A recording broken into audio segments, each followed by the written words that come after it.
Доброе утро, дорогие друзья. Та самая долгожданная серия с нашим Зилокраном. Я знаю, вы ее ждете. Я тоже ее жду, вижу во сне, мечтаю. Одним словом, мой самый любимый проект. Было много размышлений, что делать, как делать. Я уже думал и ставить маленький дизельный мотор, пойти на какие-то безумные мысли, но все-таки разум иногда овладевает мной, и я принимаю, наверное, правильное решение. Самое правильное решение — это вынуть зиловский мотор и поставить дизельный туда. Мы обязательно разберемся, в чем причина. Я знаю, в чем там причина, да, как вы все пишете, скорее всего, причина проблемы в зиловском моторе — это паук.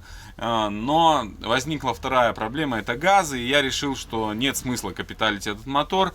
У него большой расход топлива, и гораздо правильное решение это будет все-таки поставить дизельный двигатель туда, D240, классику от трактора МТЗ. Кто-то пишет, что нужно ставить с турбиной мотор, но это неправильно, потому что машина будет работать всегда на холостых оборотах, и нету смысла там с турбиной этого мотора. Так что было принято решение D240, я начал мониторить все объявки и принял решение, что нужно все-таки что-то искать. И, кстати, появился подходящий вариант, мотор под капиталку якобы. Ну, естественно, кот в мешке, за недорого, ну и, конечно же, это наш вариант. Поэтому было принято решение лететь туда, забирать. И обо всем поподробнее, поэтому вы присаживайтесь поудобнее. Огромная благодарность всем за поддержку. Если есть желание поддержать нас, то переходите на Boosty и подписывайтесь на постоянный периодический контент. Каждые 3 дня я выкладываю что-то, что происходит у нас здесь в гараже. Вот и сейчас пойду чуть-чуть сниму для зрителей на Boosty. Ну а вам приятнейшего просмотра. Ну а пока есть минутка, можно проверить уведомления от Дрома. В комментариях вы часто у меня спрашиваете, где я нахожу проекты. Так вот, на Дроме всегда есть много интересных вариантов. А самое главное, с Дромом все просто. Подписываюсь на объявления и жду уведомления. Таким образом можно первому успеть выхватить сочный вариант. И сразу же его проверить по подробному отчету. Так что пользуйтесь. Не знаю, удастся ли нам что-то отснять, но надеюсь, договоримся с продавцом и наконец-то заберем нам мотор для Зилокрана. Ждем. Вчерашние переговоры с продавцом закончились успехом. Пока непонятно, успехом продавца или покупателя, но я уже иду разгружать нашу новую покупку. Шишига на мази D240. Знакомьтесь с пациентом. Мотор, походу, под капиталку. Вот, потому что непонятно его состояние, но вскроем, и для нас все будет понятно и объяснимо. 4 моточаса всего лишь у него. Новый двигатель, можно сказать. Все, времени мало, работаем.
Везу мотор, и у нас проблема с лебедкой на шишиге.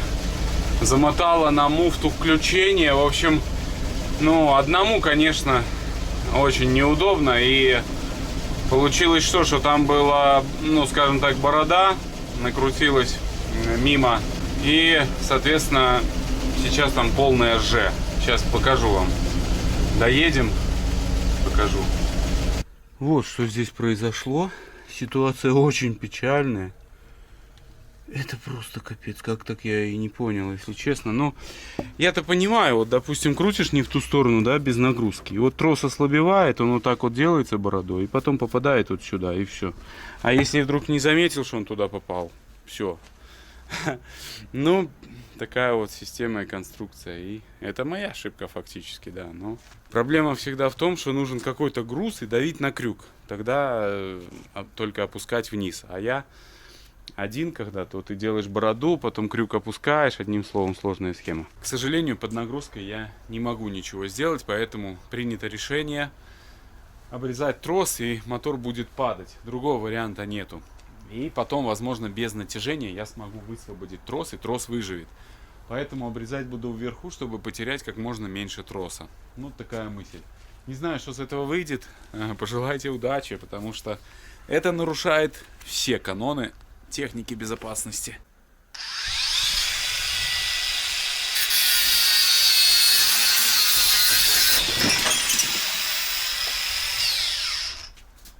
Начал двигать мотор, он, короче, как полетел и вообще упал. На камеру, к сожалению, не попало все, но вроде живой.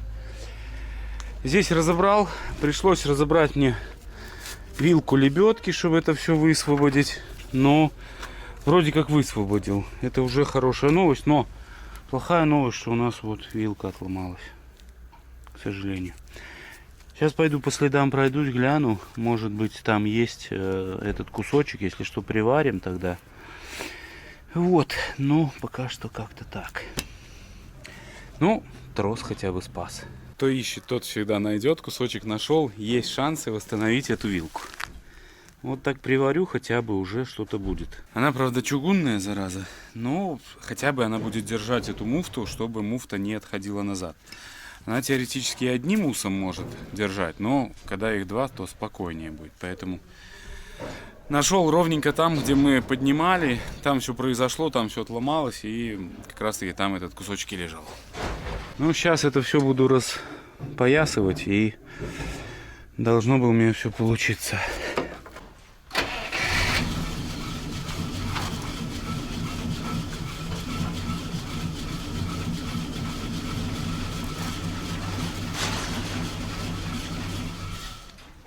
Запаковал аккуратненько обратно. Сейчас нужно вешать будет крюк. Вон тот.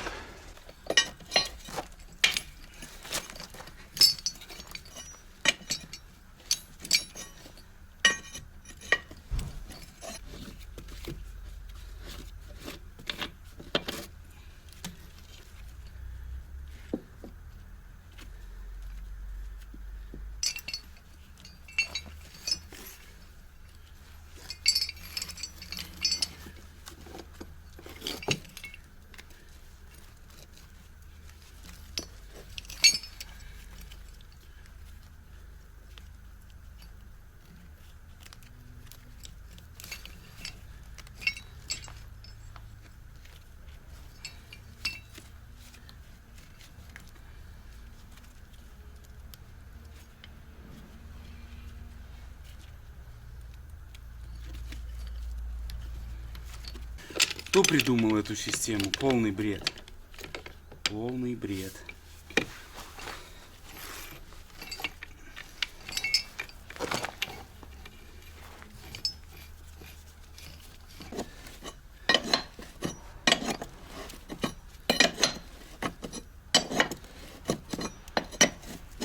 Все, тросик наш запаковал. Покажу вам вилочку. Вот, можно все собирать. Вилка еще, как оказалось, была раздвинута вот так. Ну, сейчас все подогнал. Все четенько становится. Еще у нас здесь отломан тормоз. Это в предыдущие когда-то разы у нас точно такая же произошла проблема и отломала тормоз. Вот, ну сейчас соберу это все обратно. Здесь ничего сложного. И будем пробовать ставить на место наш мотор.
немного зацепил Магируса хунгом.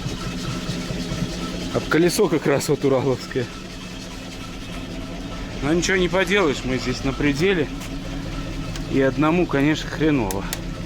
Вот мне так надо вот его положить. Сейчас подложу брусочки какие-то и будем опускать.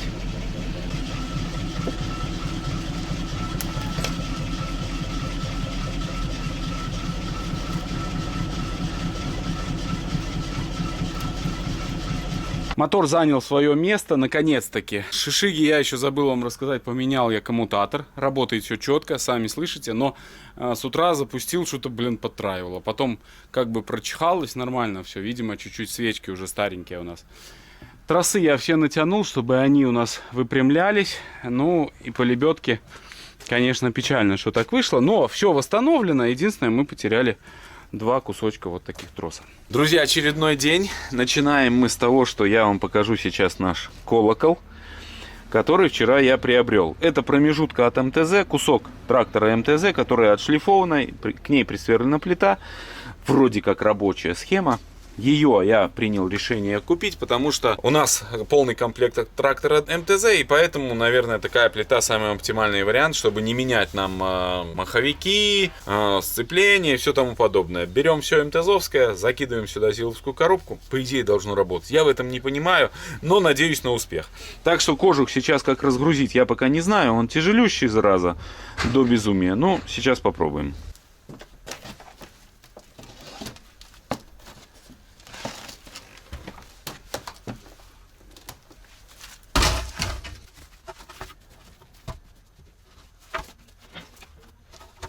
Приступаем к разборке нашего мотора. Надеюсь, нас там не ожидает какой-то супер сюрприз, который нас расстроит.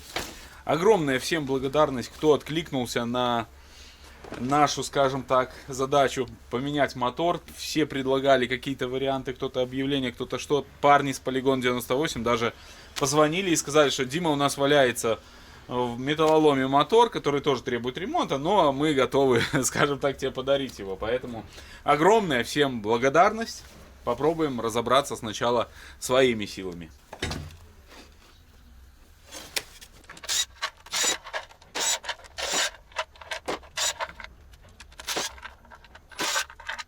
Ответственнейший момент.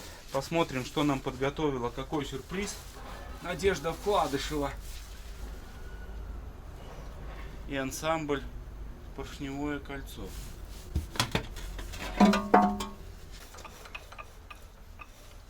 Вроде все цело.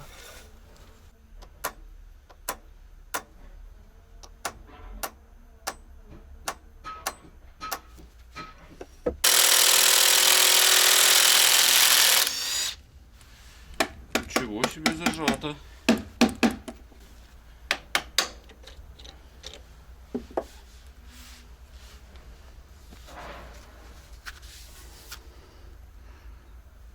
Вкладыш огонь. Это прям хорошая новость. Так, я думаю, сейчас мы не будем спешить дальше разбирать шатуны. Разберем головку, скинем, посмотрим, вынем поршни. В общем, пойдем туда, чтобы сразу нам разбирать и складывать как надо. Состояние вкладыша порадовало, если честно. Это прям хорошая новость.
первое впечатление по поршневой группе. Значит, выработки я вообще не ощущаю.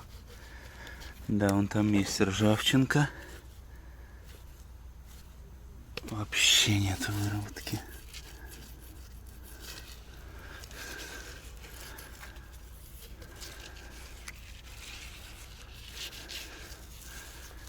Вроде бы все более-менее. Головка.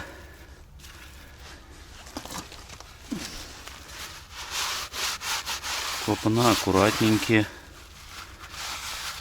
Было все залито нигролом тут. Прям по красоте. Пока что более-менее. Сейчас начнем вынимать поршни. Так, надо его на бок положить. Прокладки эти сразу можно в костер. Ну, я хочу вам сказать, друзья, пока что более-менее. Как это все будет дальше выглядеть, процесс сборки и тому подобное, пока что непонятно. Ну вот, центрифугу нужно будет тоже снимать. Но здесь я вам хочу сказать, что не все так страшно, как могло быть.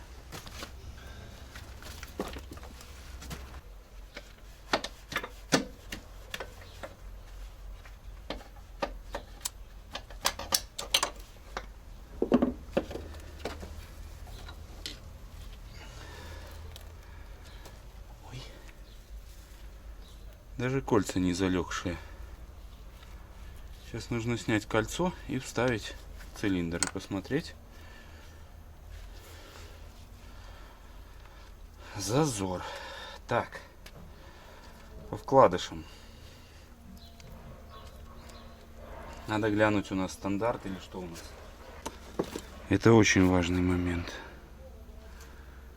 БН1. Интересно, что это означает. Первый ремонт, возможно. БН1. БН1. Что это означает? БН1. Наверное, первый ремонт. 68 и так и 2. Даже и 3. 68 и 3. Диаметр. В общем, диаметр шейки у нас 68,3 на сегодняшний день. Мы посмотрим, какой это ремонт. Но я понимаю, что тут ничего делать не надо. Состояние здесь огонь. Это прям радует. Вот я протер вал в очень хорошем состоянии. Сходил к соседям. Они могут нам помочь с топливным насосом. И могут помочь, естественно, с головкой блока. Поэтому сейчас очищаю старую прокладочку. И поедем на тачке к соседям. Опыт у нас уже есть. Даже есть у вас опыт. Вот. И отвезем им головку на поверку. Они вакуумом проверят клапана.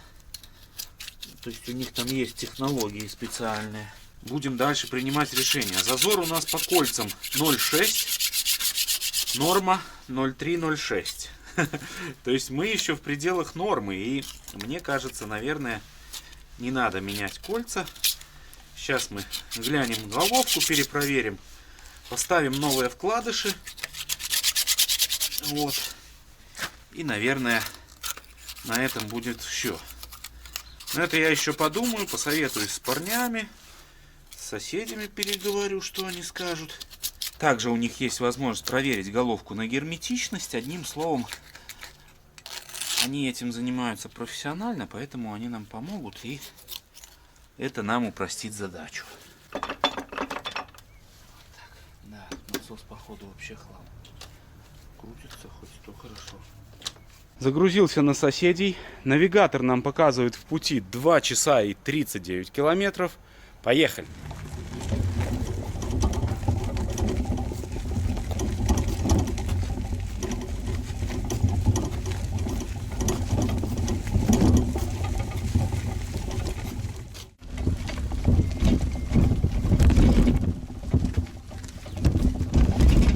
Купил комплект вкладышей. Вкладыши завода Тамбов. Вроде бы супер качественные. Всем нашим зрителям из Тамбова огромный привет. Спасибо вам за вкладыши. Так, головка отшлифована, по головке все красиво. Пропускают только 3 или 4 клапана, они у нас помечены с той стороны. Но мы разберем, я решил, и притрем все, чтобы уже нам не переживать по этому поводу. А половина клапанов, большая половина, держит идеально. Так что это хорошая новость. Но я нашел, почему нам слили этот мотор. Возможно, почему. Вот из-за этой гильзы. Дело в том, что гильза это просевшая. Вот, начал я смотреть здесь и заметил вот такую особенность у этой гильзы. Мало того, что она просевшая, в ней есть выработка. Небольшая, но есть. Эти все гильзы идеальны. Вот. А в этой выработка, и она просевшая. То ли когда-то меняли эти гильзы, то ли что. Не знаю, с чем это связано, но именно одна гильза достаточно сильно просевшая. То есть, вот. Вам будет тут видно, не будет. Вот так. Вот такой у нее зазорчик. Хотя зазора не должно быть. Она должна торчать и упираться. Вот. Поэтому сейчас наша задача вынуть поршень, вынуть гильзу. И таким образом будем дальше принимать решение. Либо подложим что-то под нее, либо будем делать посадку под гильзу, просверливать.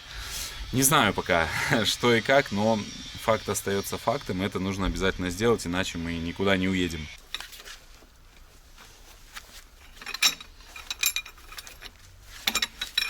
А здесь такой вкладыш тернутый. Интересно, короче. Такое у мотора состояние неоднозначное. Не, вал, слава богу, все четко. Но сам вал, все хорошо, по валу никаких вопросов. Ну, выбиваем поршень.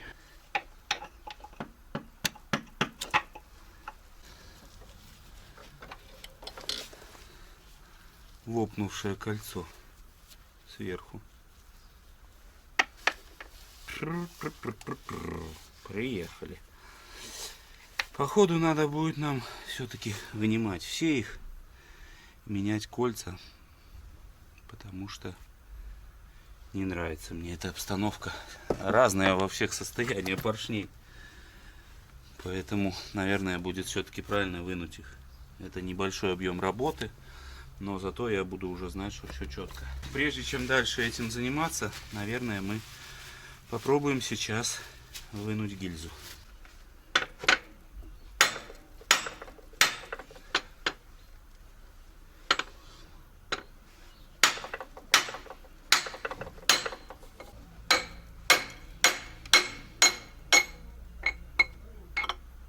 Поддал их.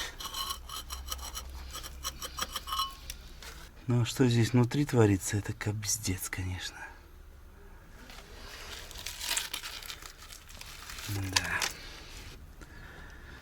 Да. Да.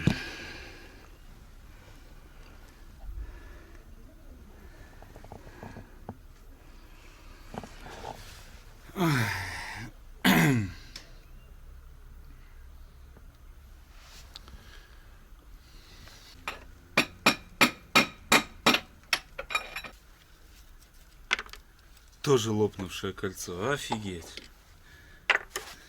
Верхнее кольцо лопнувшее. Хорошо, что я решил вынимать эти поршни. Тоже верхнее кольцо лопнувшее. Офигеть.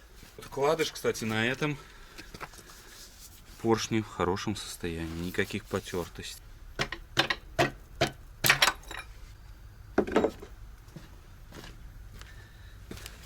Ну-ка.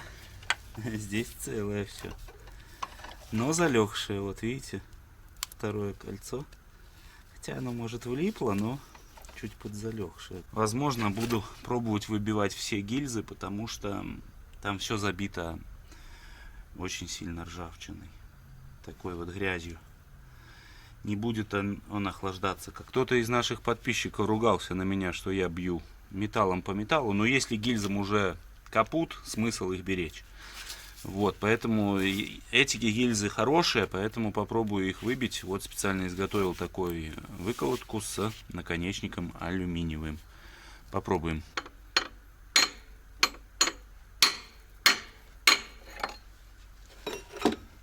Тронулась она или нет? По-моему, нет. Лопнула моя выколотка. не справилась с задачей. Так, приходил наш сосед Кирилл, ему огромное спасибо. Вдруг он смотрит.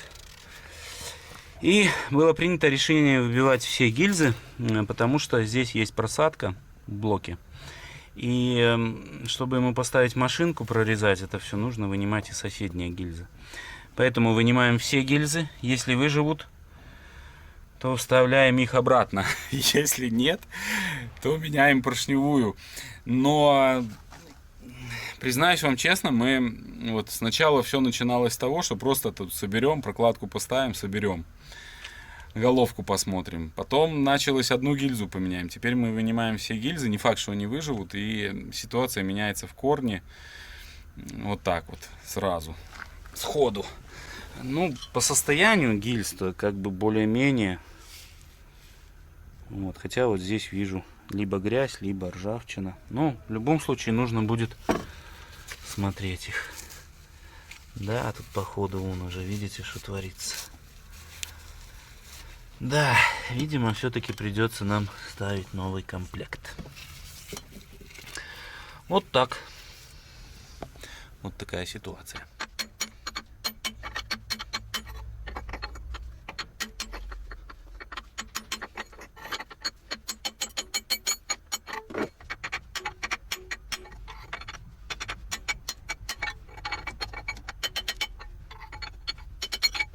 Пытаюсь вынуть вот эти вот направляйки головки, у меня нифига не выходит. Ну, одна вынулась, а вторая ни в какую. Как их люди достают?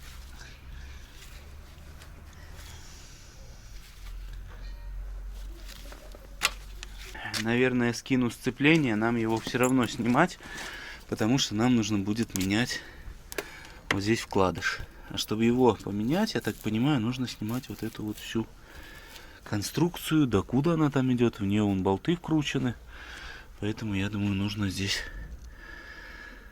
это дело откручивать все. Ну что ж, пробуем.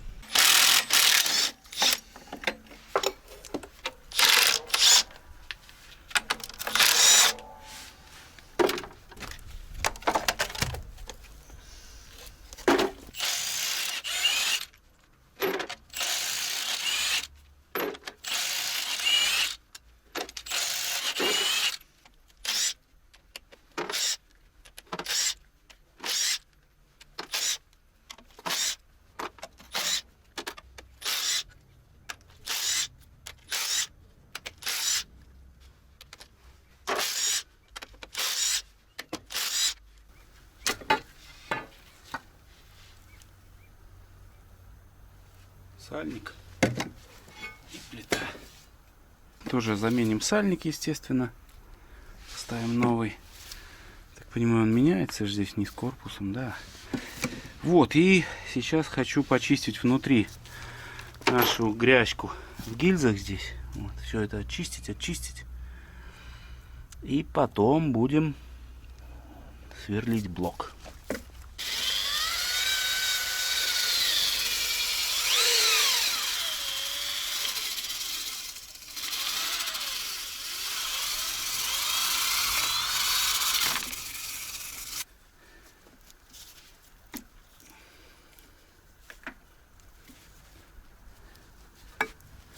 Внутри я здесь все вычистил аккуратненько, вынул кольца уплотнительные гильз. Они в таком более-менее состоянии, возможно, еще бы ходили. Если бы не эта просаженная гильза, я думаю, этот мотор можно было собрать, и он бы работал, но, к сожалению, чуть-чуть не повезло. Завтра Кирилл нам пропилит, все подгонит. После этого закинем гильзы и начнем потихоньку сборку. Надеюсь.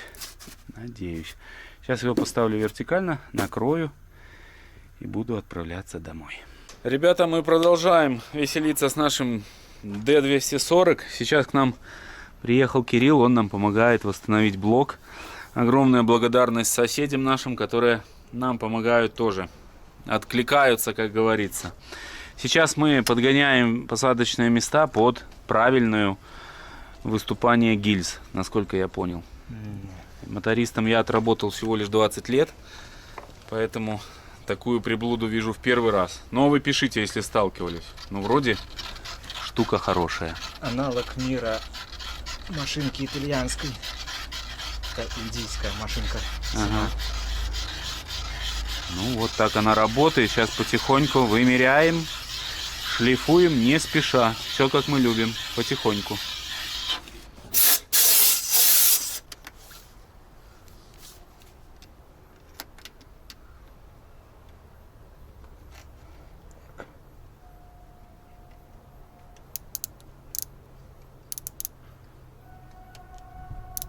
Выровняли. Все. Опять 9, 6. Давай следующую. Центрируем. Потихоньку центрируется. Так, приходит нужное положение. Ага. До тех пор, А пока потом не магнитом цепляет. чик. Да, Да? усиливаем вот, с одной стороны. Угу. Сейчас опять собьем. За счет колесика она центрируется, а потом выдвигается резец, и уже нижняя плоскость, которая нам изначально нужна, она подчищается. Достаточно простая конструкция, но без нее никак. Вот она у нас берет с одной стороны, зараза. Да, да. А углубляешь ты вот этой штукой, да? Да, шкала. Ну, я понял. Я понял принцип. Я думаю, я бы с этой штукой тоже справился. Ну, тут ловкость рук, пару моторов так нарежешь, потом закрытыми глазами. Мы эту процедуру завершим и будем закидывать гильзы. Принято решение целиком менять поршневую, потому что поршни уже такие тоже подуставшие. Поменяем сразу все и будем надеяться на успех. Будет самый дорогой у нас D240. Мы сколько сняли? 4 десятки. 4 десятки. Нам нужно 5, чтобы Да. ремонтное кольцо подошло, и таким образом у нас получится идеальное выступание с соседними всеми вот этими вот канавками. На удивление хорошо. Почему на удивление? Когда работает профессионал, здесь ничего удивительного. Очень качественная поверхность после обработки.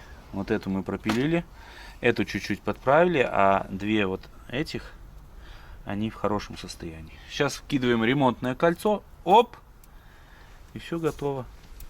Наша гильза готова к установке. Пойдем покупать поршневую. Очередная партия железа приехала от наших соседей. На этот раз это комплект поршневой, тамбовская поршневая, якобы самая лучшая. Нашим всем зрителям с Тамбова огромный привет, а также комплект оригинальных МТЗ-шных прокладок. Вот здесь самое дорогое, это вот эти вот резинки под крышку поддона. Блок наш все готов к тому, чтобы собирать, устанавливать гильзы, кольца. Вот такое ремонтное кольцо было установлено. Стоимость этой работы 100 белорусских рублей. Возможно, нам еще нужно будет тоже разобрать эту крышку, посмотреть, что там под ней, но я не уверен. Но, может быть, надо поменять эти все прокладки, чтобы уже об этом не думалось.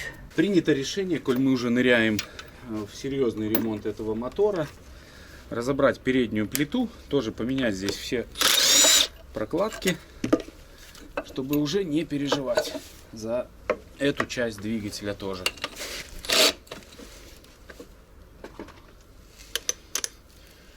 Скидываем помпу, разбираем плиту. Одним словом, движемся дальше. Крыльчатка на помпе целая, но целая ли помпа, вопрос остается открытым. Так, открутится ли наш шкив? Легко.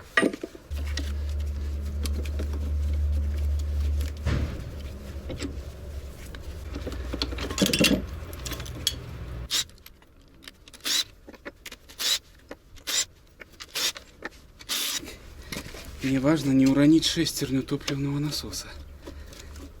Я не знаю, как она там, на каком из зубов стоит.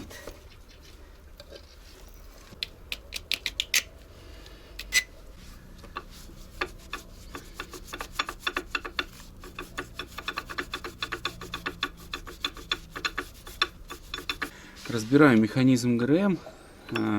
Здесь я пытался крутить, но как-то метки не совпадают. Потом просто поставим по меткам как надо, да и все. На распредвале стоит шпонка, не перепутаешь. Здесь на коленвале шестерня, тоже не перепутаешь. Вот, решил я заодно, когда снимем коленвал, его продуем, чтобы нам уже быть уверенным, что все нормально. В общем, распотрошил я весь этот мотор. И соберу ли я его назад, я уже сомневаюсь, но будем надеяться на успех. Шестерню распредвала я не смог, к сожалению, снять. Ну, попытался, не получается. Но у нас шатки никакой нету, то есть распредвал работает четко. Вот. Ну и эта плита тоже там прокладка вроде нормальная, потому что она вот прикручена, я не откручивал ничего. Не могу я дальше разобрать и, собственно, не хочу, потому что так мы переберем потом распредвал, нужно будет менять, задолбало уже, если честно. Я думаю, самое время начинать собирать уже это потиху все. Сейчас здесь все очистим от старых прокладок, соберем назад шестеренки и морально будем готовиться к установке новой поршневой на наш D240. Здесь вроде как все просто. Вот, имеют метки. Т это топливный насос, К это коленвал. И R распредвал. То есть здесь должна быть точка коленвала, здесь точка топливного насоса, а здесь вот зуб распредвала. Ну, в принципе, несложно. Ну, я шестерни только поставлю, потому что следующий этап мы будем снимать коленвал, поднимать. Никогда у меня не возникало такой проблемы с прокладками, вот как в этот раз. Это ужас просто. Сколько я ее деру, я ее не могу отодрать. Она настолько туда прикорела. Ну, это вообще ужас какой-то. Приходится кое-где даже молотком вот бить, чтобы содрать эту прокладку.